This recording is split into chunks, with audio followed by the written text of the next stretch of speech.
1000 सालों बाद इंसानों का दिमाग कैसा होगा आपके अकॉर्डिंग? 1000 तो बहुत दूर है, बहुत जल्दी सतयुग आएगा अब। बहुत जल्दी सतयुग आएगा? यस, और इसीलिए सतयुग तो बहुत प्यारा होगा। हर सोल परफेक्ट होगी, हर बॉडी परफेक्ट होगी। परफेक्ट वर्ल्ड था, हमने उसको परफेक्शन से शिफ्ट किया धीरे धीरे, अब हम वापस परफेक्शन क्रिएट कर रहे हैं। इसलिए अगर आप देखो, ये वो भी समय है जहां बहुत लोग अब हायर वाइब्रेशनल एनर्जी की तरफ जा रहे हैं कि नहीं? यू फील दैट और no? That's all. So this time is called the time of awakening. जैसे रात के 4-5 बजे 3-4 बजे का समय होता है ना, कुछ लोग सोने जाते हैं और कुछ लोग उठते हैं। तो किसी के लिए वो गुड नाइट है और किसी के लिए वो गुड मॉर्निंग है। ये वो वाला समय चल रहा है प्लैनेट पे। कुछ लोग सो रहे हैं मतलब अज्ञान की नींद में, इग्नोरेंट किस तरह की लाइफ लीड कर रहे हैं। एंड कुछ लोग अवेकनिंग, जिसको हम हिंदी में कहते हैं जागरण, awakening to a new way of thinking. नई तरह से सोचो, नए संस्कार, नए कर्म, डेस्टिनी बदलो। सो बहुत छोटा फिगर चाहिए होता है to overpower the billions of the planet and the world will change. अगले 50 सालों के अंदर डेफिनेटली। कांट यू सी सृष्टि पर क्या क्या हो रहा है? और कुछ नहीं देखना और सारे फैक्टर्स इग्नोर कर दो, सिर्फ क्लाइमेट और प्लैनेट की कंडीशन को ही देख लो। अगर आप यूएन की साइंटिफिक डेलिब्रेशन सुनेंगे, one of the scientist said, prepare the world for the planet to die, we have 10 years, ऐसा बोला उन्होंने। क्रिटिकल हो रही है प्लैनेट की सिचुएशन। ऑडियंस की रिस्पॉन्सिबिलिटी अब बन गई है कि audience needs to take care कि अगर आप एक नेगेटिव कंटेंट कंज्यूम कर रहे हो, सिर्फ आप नहीं कंज्यूम कर रहे हो, आप क्रिएटर को और वैसा बनाने के लिए इंस्पायर करो, क्योंकि उसका तो वो बिजनेस है। और फिर आपके कंज्यूम करने की वजह से वो और बनाते हैं और लोग कंज्यूम करते हैं। And then we are saying, why is the world becoming like this? हमारे बच्चे ऐसे क्यों हो रहे हैं? रिस्पॉन्सिबिलिटी। शायद इसलिए आजकल लोग टीवी न्यूज कम देखते हैं। हाँ, बट सिर्फ न्यूज से क्या होगा? बाकी सब कुछ मूवीज की तरह, movie, OTT platform, social media handle, everything जो भी कुछ आप सुन रहे हो, पढ़ रहे हो, देख रहे हो, pornography. We are the highest consuming country in the world. तो वी हैव टू पॉज। अगर आप लस्ट कंज्यूम करोगे, ईगो कंज्यूम करोगे, ग्रीड कंज्यूम करोगे, क्राइम कंज्यूम करोगे, फियर कंज्यूम करोगे, वायलेंस कंज्यूम करोगे, कंपैरिजन कंज्यूम करोगे, सोशल मीडिया पे क्रिटिसिज्म कंज्यूम करोगे, कॉमेडी में आप लोगों को रिडिक्यूल करोगे, फिर आप क्या कंज्यूम कर रहे हो? तो जो आप कंज्यूम करोगे वो ही आप बनोगे। सो कंटेंट इज इमोशनल डाइट। जो हम सुनते हैं, पढ़ते हैं, देखते हैं, वो हम बनते हैं। जो हम बनते हैं वो कर्म में आता है, जो कर्म में आता है वो डेस्टिनी बनता है। So content is equal to destiny, and इसलिए the destiny of the planet is changing.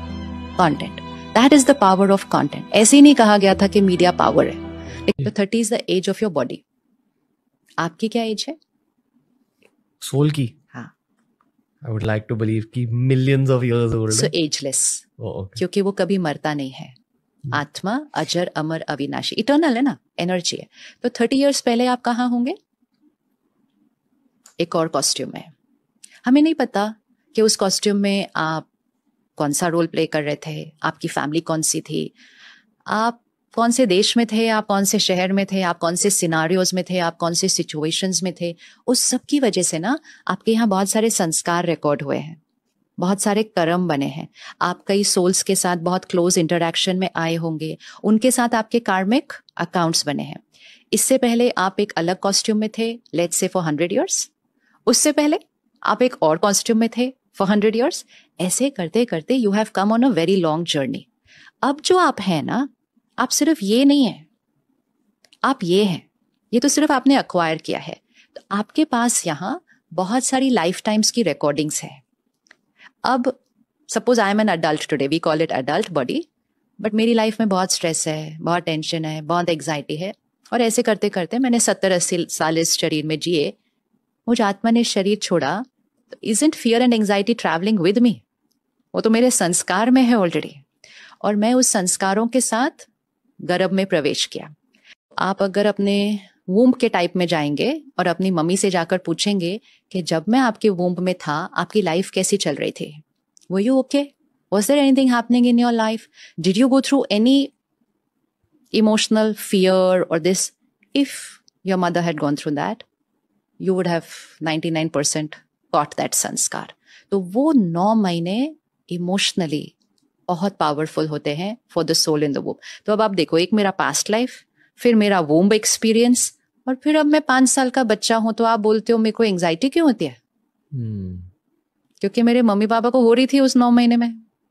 Anxiety हो रही थी मतलब हाइपर है ना, आजकल के बच्चे हाइपर भी बहुत हैं क्योंकि हम बहुत हाइपर हैं, हम 1 मिनट भी साइलेंस में नहीं बैठते। So womb time is the most important time जहां पेरेंट्स को मेडिटेशन करना चाहिए, स्पिरिचुअल प्रिंसिपल स्टडी करने चाहिए। याद रखो, अभिमन्यु उस समय सीख लेगा। तो अपने बच्चे को आप जो बनाना चाहते हो, नॉट प्रोफेशनली एंड अचीवर, संस्कार में उसको जो बनाना चाहते हो उस 9 महीने में करो।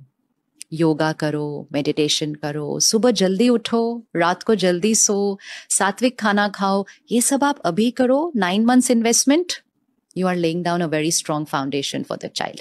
लेकिन आप हाइपर हो, आप सारा दिन इस तरह का कंटेंट कंज्यूम करोगे, आप एक दिन में बिंज वॉचिंग 10 एपिसोड देख लोगे, soul is in the womb of the mother,